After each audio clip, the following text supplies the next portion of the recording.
All right, it's that time again, time for another Sunday video. And I'm thinking it's winter time, so let's go ahead and talk about my winter gear loadout. So let's get to it.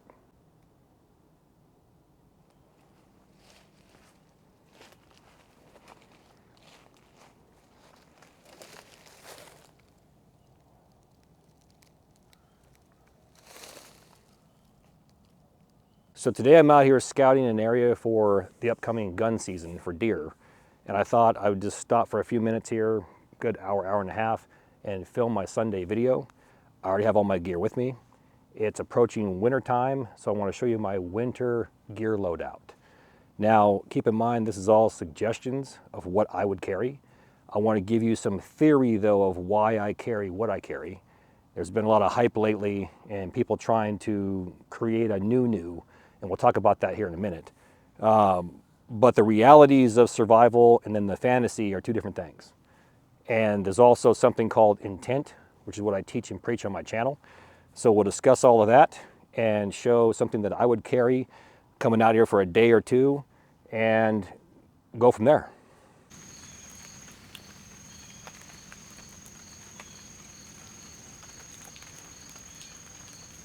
This skillet right here is going to replace the previous one. That was a 6-inch skillet. This one here is 8 inches across. We have a 6 1/4 base, and we have an 1 3/4 inch side walls. We also have that classic removable handle. It's exact same size as the other one, so it's a one handle that fits all. So you can carry both pans with you into the woods, and one handle if you choose to. Best part is, it fits inside the Corporals corner skillet bag, just like the others, along with a 6x12 grill and a full-size spatula.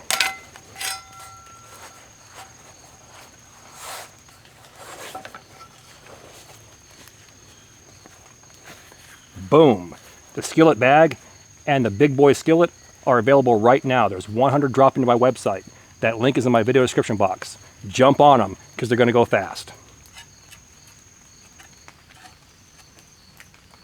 First off, I apologize for any noise you might hear. They're doing bridge construction way over there, and it seems to be traveling across all the farmland and acreage and into this 100 acres over here.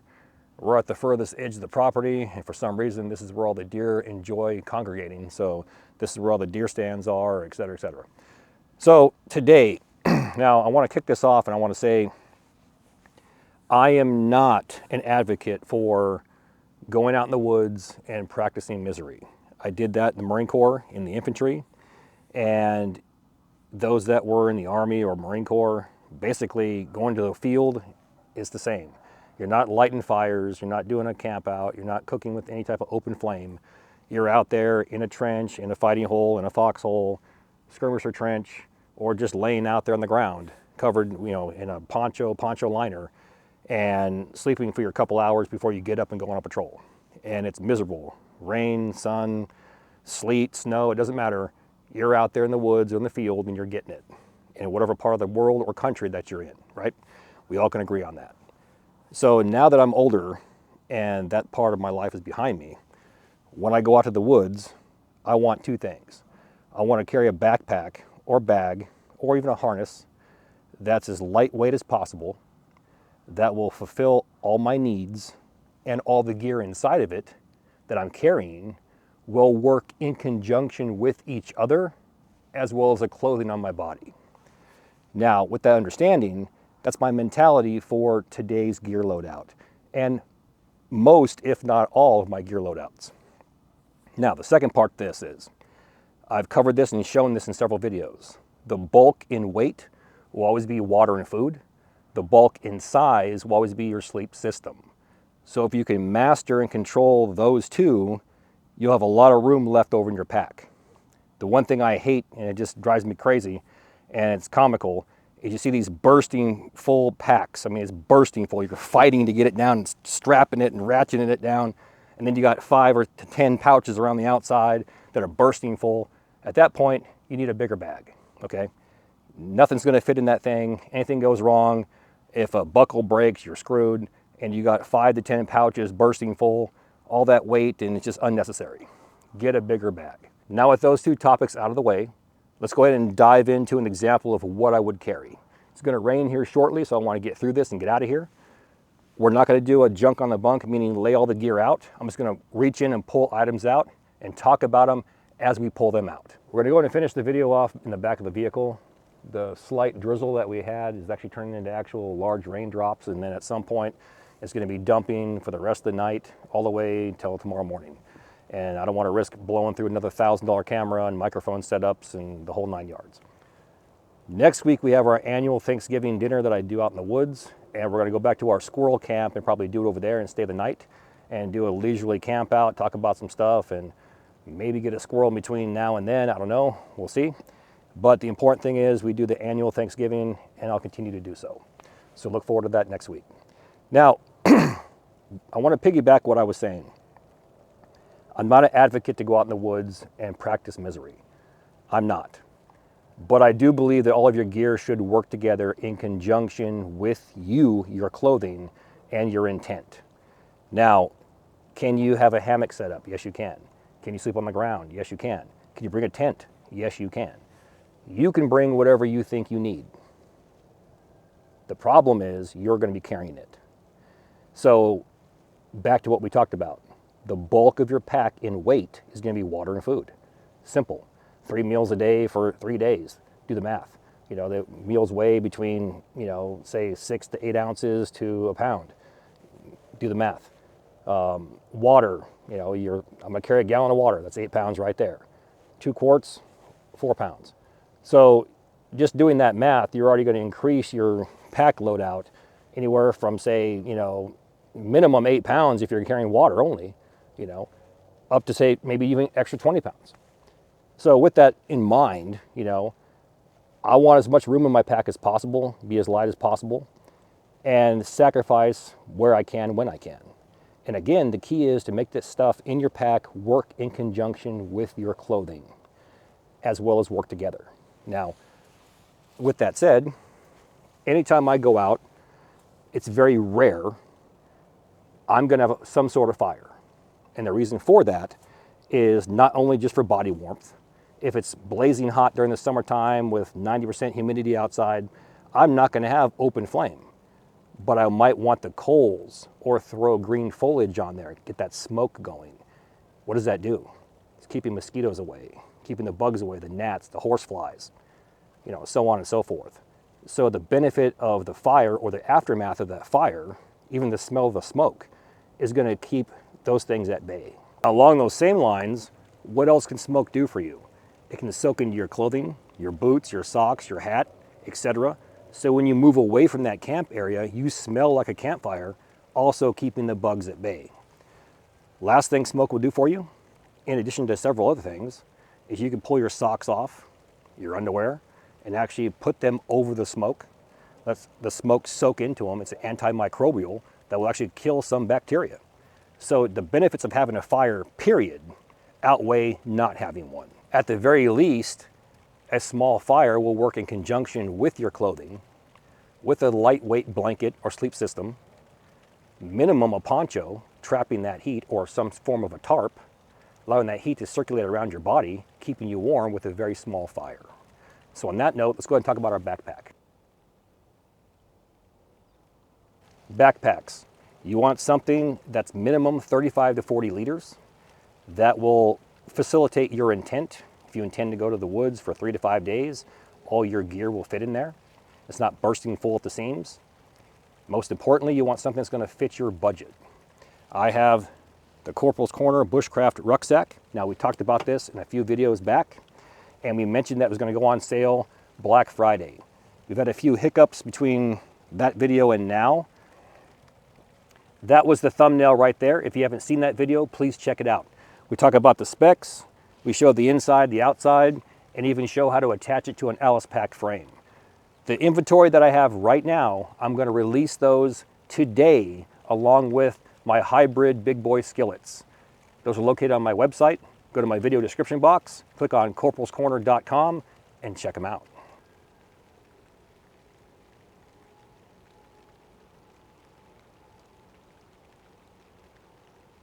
I am not an advocate for going to the woods and just carrying axes. However, during the winter time, you might need to split some wood that are larger diameter than what you can actually baton with, And for that, you're gonna want some type of camp hatchet or axe. I'll never go to the woods with some 22-inch axe and run out there and act like you're Paul Bunyan cutting trees down. I'll never do that.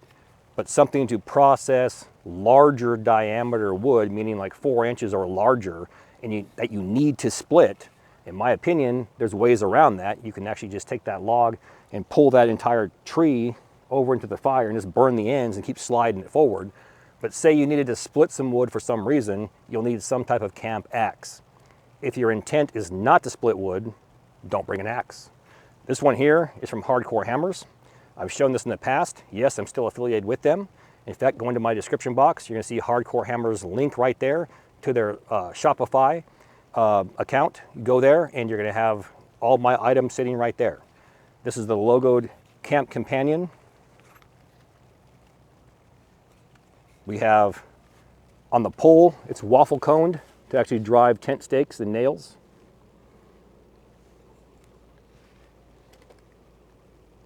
You can slide your hand up inside here for fine carving tasks. Most importantly, you have my logo right there and a nice hickory handle. And the first run we did a Corporals Corner Signature Edition. My signature is on it right there. And it also says Corporals Corner Signature First Edition. We're gonna go ahead and re-release these right now. Now, I listened to you guys. We talked over with Hardcore Hammers. Hardcore Hammers has now partnered up with Occidental Leather, and they were able to reduce the price immensely. I mean, we're talking $40, $50 less than what it was before. So go into that link, description box, Hardcore Hammers, Shopify, click on that, you're gonna see the price reductions. So I would jump on that. Between now and Black Friday, they're gonna be listed in there.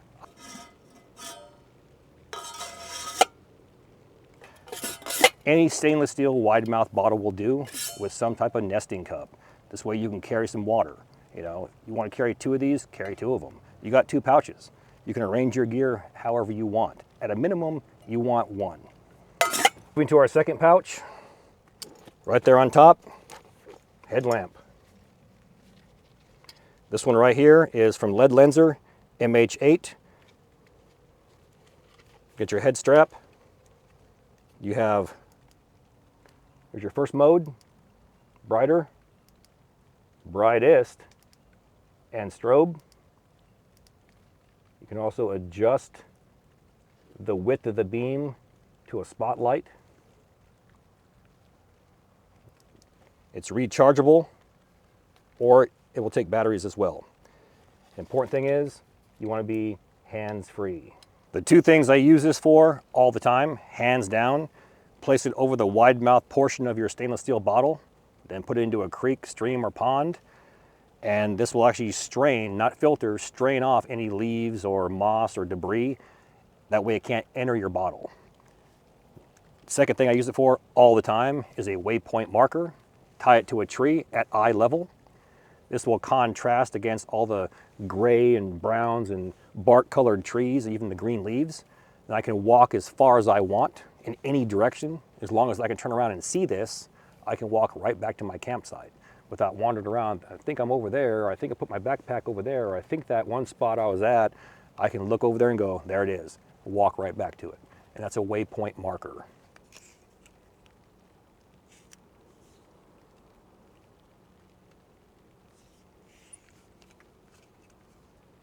Some type of folding saw. In this video here, I'm showing you an axe and a saw. Pick your poison. Choose one or take both. Like I already said, the temperatures are cooling off. I might want to process more firewood or larger diameter logs. In that case, I need some type of camp hatchet or an axe. If you know the area and there's tons of dead trees everywhere and branches that are 2 inches, 3-inch diameter or less, and you know you could burn for 3 to 5 days straight, 24 hours a day, and still not even make a dent, leave the axe at home and carry a simple folding saw. Now, after being in the military and messing around with a military Kamenga compass and then discovering these, I will live and die by a base plate compass. And that's exactly what this is. You have your bezel ring embedded on a plate. It is a base plate compass. It has several features on here that a Kamenga does not. First off, you have a signal mirror, which is actually a sighting mirror. You have a sun lens or magnifying glass right there, which is a map reading tool that can double as what? Solar magnification or a solar fire. You have two little nubs right here indicating lines, one there and one there, which will tell your azimuth or direction you want to go, or reverse azimuth to get back to where you came from. And the best part is, just with those two markers, the math is already done for you. On a Kaminga, you have to do a math problem to figure out your reverse azimuth. This one tells you right there. So you're looking for a user-friendly compass, a Suunto MC2 or equivalent. These next two items go hand in hand. One's a fire starter, and that's its sole purpose. The other is for cooking. However, once you open this can of sterno, you'll see this green, gelatinous, ectoplasmic residue substance. See what I did there? Taking an open flame from a match, lighter, or sparks from a ferro rod, anything that makes contact with this substance, it will go up. And it will burn until it consumes the entire can or until you snuff it out. So great for boiling water, great for getting a cup of coffee, a cup of hot cocoa, etc. Warming some food up, cool. But on a day like today, when everything's wet, it's been wet, and you're having a hard time lighting a fire, why not have that advantage? Scoop this out, put it on there, let it burn, dry that tinder out, dry that kindling out, and then you should be in the game. Side note, someone's gonna say it, so I'll go ahead and answer it. Why carry this instead of butane? Here's why. Right now, butane works great. It works great all spring, all summer, and mostly all fall. In the cold months in Ohio, Pennsylvania, Maine, etc., January, February-ish, it's almost impossible to keep that canister lit.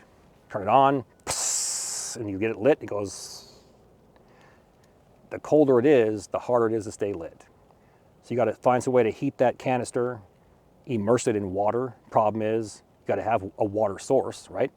That's not frozen. If it's 10 degrees below zero, you're not gonna have fresh water just sitting there. It's gonna be ice. Try to dig a hole in permafrost and try to stick that canister in there. It's a pain in the ass. This will light all year round. So why not use this to your advantage? Let's go ahead and open this thing up. Boom. First item right there on top, poncho. Those that watch my channel, and by watch it, I mean watch it every week, you know I carry, at a minimum, one military poncho. Most of the time I carry two. Wintertime, I'm only gonna carry one. And the sole intent of carrying one is wet weather gear. If I was gonna walk through here and scout with it raining like this, I'm putting this on over my body. I'm gonna keep my firearm underneath there as well, keep it dry as possible until I wanna use it. I'm gonna walk around and just shed that water off my body. The second intent of this would be to put up an emergency shelter if I had to. And you can do everything from an A-frame, plow point, lean-to, and several other configurations as well. We used this one right here last week when we did our deer stand. If you haven't seen that video, go back and check it out. But at a minimum, you want some type of poncho. That way you can cover your body and your backpack as you move across the terrain. I went to a larger diameter when I went ahead and did that Egyptian core drilling about 2 months ago, and it bit into that larger spindle perfectly. Didn't have any problems, and so I have the remainder of that roll, so I'm gonna go ahead and use it up. There's no point in buying something and just toss it in the woods somewhere, so I'm gonna go ahead and use this and try it out and see how well it works for other applications like basic knots and things like that. But I want something to this effect for one purpose, constructing some type of shelters if I need to.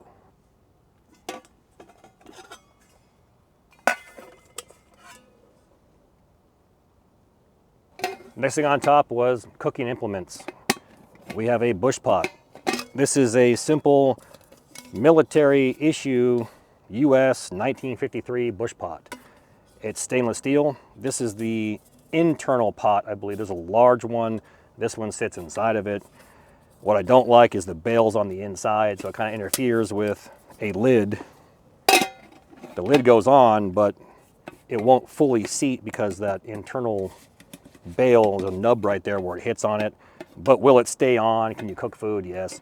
I'm showing you this because some people want a bush pot. Some people just want a skillet. Some will carry both. Am I telling you to carry both? No, I'm not. If your intent is to go out there and cook bush pot meals, you need a bush pot. The benefit of a bush pot, you now have extra internal storage that you can place extra items inside there if you needed to, socks, underwear, whatever, food, spices, you know, flour, beans, whatever, and then close the lid up. You just saw this earlier. Here's an example of a skillet. I wouldn't want anything larger than this. This is an 8-inch skillet. It's my Corporals corner skillet with that removable handle. Space saver. You're gonna want some place to put this in one of the bags. And then this can sit flush against your back. So one benefit of a skillet in general is it's compact and you could turn it on its side and slide it into a backpack versus a bush pot that's got to sit at the bottom or top of your pack, whichever one you choose, and you have no choice. You see how wide that is. No matter how you set it, you're taking up that much room. But the flip side is now you have internal storage, like we just talked about. This right here is a Free Soldier 8x8 tarp. And I fell in love with these a while back because they have tie-outs all the way around the outside of the tarp, as well as grommets. You have the best of both worlds. And it allows you to do a lot more configurations and then stake it down different ways. So in my opinion, during the winter time, I'm gonna want some type of larger tarp system. That way, if I gotta close the ends, I can, and it will give me the same amount of room on the inside as, say, a poncho would during the summertime. Does that make sense? In addition to this, inside here you have your tent stakes as well. And at a minimum for a large tarp like this, I'm gonna want at least 6 to 8 tent stakes. And that's all contained inside this. And you can see how flat that is. That can go again, slid straight down against your back. And you know, the sad thing is, the larger the tarp, the more room it takes up.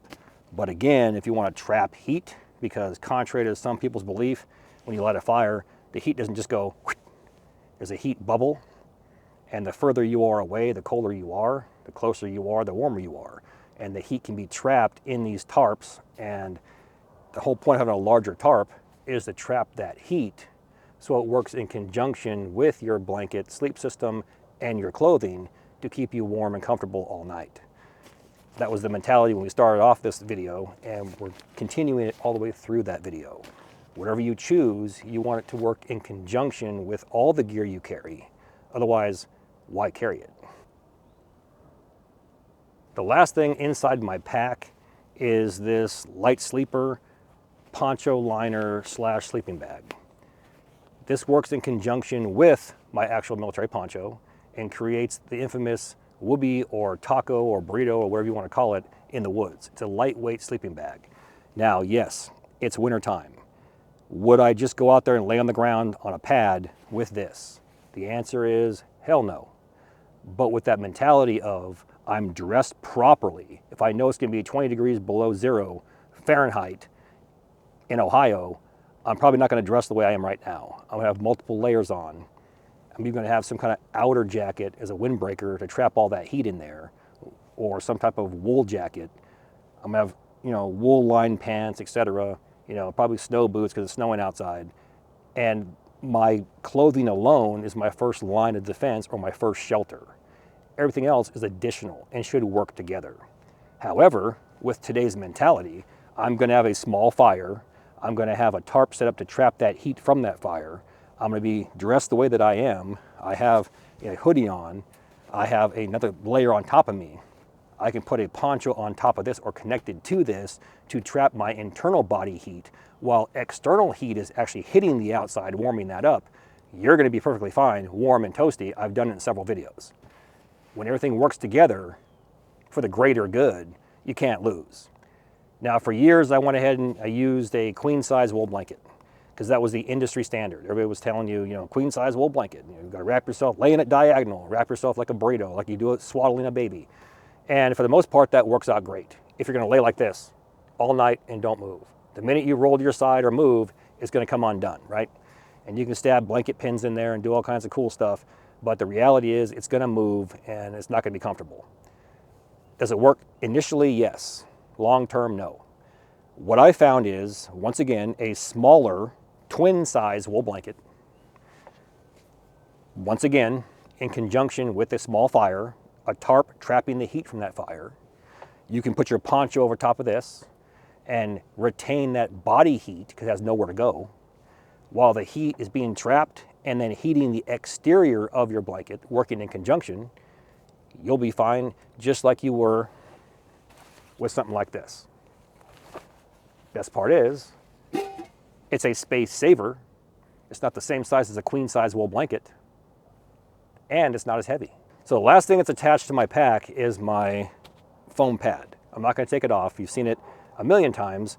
It's my accordion style Thermarest Z-Lite. And I believe it's 7.5 feet long or 7 foot long. You can get them shorter and even longer. Keep in mind, the longer you get them, then when they fold up, they're thicker than mat actually is. You can get the rolled up ones as well. Nothing wrong with that. Did that in the Marine Corps for 4.5 years. The important thing is you want some way to be off the ground and prevent conduction, which is your body heat being whisked away from that cold contact of the ground. Like today, it's muddy, it's cold. Imagine being wet, cold, and you're just shivering as your body heat is being zapped away. And the foam pad, for the most part, will do that. Some argue it, but if you actually look at the R values and where you live, a 1/2 inch, 3/4 pad is more than you need. Now, with that being said, I've never been a fan of blow-up mattresses. It might work for you, and that's perfect. Where I live out here, there's briars everywhere.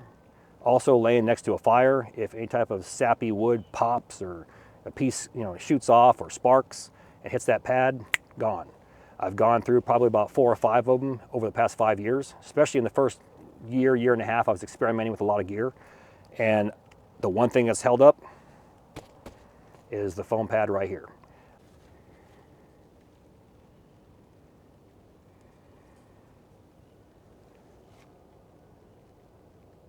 Let's go ahead and talk about what's in my pockets and on my belt. We'll start with a belt knife. This right here is the 3rd generation Bobcat, or Bobcat 3rd Gen. And it's from Tony Powers or Rebel's Den Blades. This link will be in my video description box. Click on it, check it out. This is the new knife that I'm going to be carrying. The Corporals corner kept part has been discontinued. And the reason for that is because, not because it wasn't a good knife, it is. The reason why is because it's a kept part. And kept parts are a dime a dozen. Every company makes a kept part. So we're going to go with another popular knife that he has, the Bobcat. And I actually like the wider profile on this, and the Scandi grind is beautiful on this thing. Got that out of the forge look to it. Rebel's Den is stamped right here on the back. And this would be my new go-to bushcraft knife. He's gonna make probably between, I wanna say 15 and 20 a week. And his link is in my video description box. Go ahead and click on it, go to his website, tell him I sent you. Just like before, I don't get 1 dime from this. I don't. This is strictly done to get his brand out there, his name out there, and get him to where he can compete with people and hopefully one day be at Blade Show, getting it done. And what I like best about this is how he's got this contoured right here. It fits my gigantic meat hooks perfectly. And the last thing I'm carrying here is, as usual, a Bic lighter. Today we're going with the forest green. I haven't found an OD green one yet. If you find one, let me know. I'm sure it's special order, but going to like some gas station or going to a Dollar General, I've never seen an OD green Bic lighter. You see one, drop a link in the comment section so I can get one. Next, we have one of 2 knives I rotate through. This is my original Victorinox one-handed trekker, non-serrated. It's discontinued, they don't make these anymore. And it's one of my favorite knives. Why? Because it's the one I started my channel with. So I'm gonna keep this forever. Pass it on to my kid or my grandkid, et cetera, et cetera. Some type of pocket knife, jackknife. To be honest, I do most, meaning 90% of what I do is with a pocket knife. And that's how it should be in my opinion. If you're out there and you need some full tang knife to, I gotta cut some cordage, why can't you cut it with this? I gotta carve something, carve some notches, why can't you do it with this? You're not making a log cabin. And what I found, I end up doing most of my stuff with on a larger knife is to baton wood, People say processed game, right? You could do that. you know, but the majority is to split and baton and carve large notches. That's what I use that large knife for. Everything else, use this.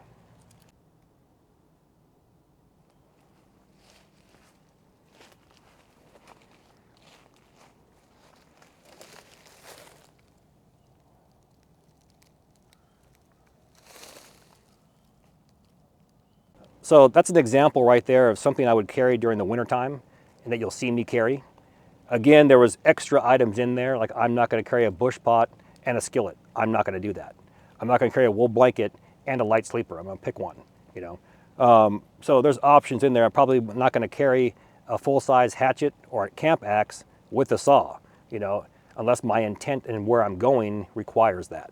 So you can swap those items out, and when you do that, or get rid of some of them, you have more room in your pack. And that goes back to the mentality that I talked about earlier. If your pack is bursting full at the seams, you gotta fight and compress and force things down into it, it's bulging and bursting, then you're attaching between 5 and 7 and 10 pouches around the outside, you need a bigger pack. That's just common sense. At that point, you're just trying to force something to work when a larger pack is the answer. Minimum pack should be 35 to 40 liters, minimum. And you can go up from there, depending on your intent and the amount of days you want to stay and the food you want to bring, you know? So real quick, the skillet that I showed you earlier, that model is going to be discontinued after Christmas. So those that are waiting to get one, grab them between now and Christmas. Every single Sunday they're going to drop. I'm dropping 100 at a time. You want one, get them now, because we're going to make room for something else. And trust me, like all the previous models, you're going to love it. Backpack along with the skillets can be found at corporalscorner.com, and that link is located in my video description box. So click on it and get them while you can. On that note, I'm gonna get rained out of here. Next week we are doing the overnighter, and it's gonna be a Thanksgiving overnighter, so you don't want to miss that. Let's go and get out of here. All the gear in my videos can be found in one spot, my website, corporalscorner.com, and that link is located in my video description box. Please do me a favor, hit that like and subscribe button, then ring that notification bell. Once you ring that bell, please select all notifications. And as always, thank you for your comments, views, and support. Thanks for watching. Get out in the field, have some fun. I'm gonna catch you next time.